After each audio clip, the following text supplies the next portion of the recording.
Assalamualaikum my lovely viewers. This is Hello IT World and tutorial channel for you. Today in this tutorial I am going to show you how to filter Microsoft Excel file.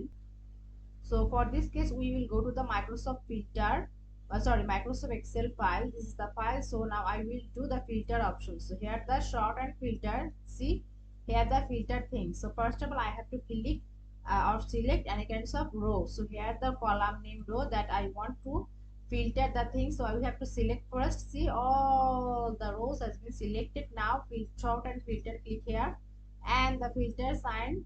See there have what turn on filtering for selected cells, then click these things, blah blah blah, lots of things.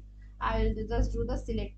See the thing has been drop down button here, what showing all. So if I will do the accuracy, so how many accuracy number has been revealed here. So this is the number. This I've selected all. So if I want to sort and things, so click here, only one things, one remarking or accuracy number will reveal in this criteria. So if I will show, see the thing has been here. Again I will do the multiple things, or these things will not reveal.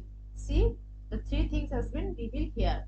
So in this way we can do these things. So thank you so much for watching this video. Please subscribe this channel or follow this tutorial. Thank you so much.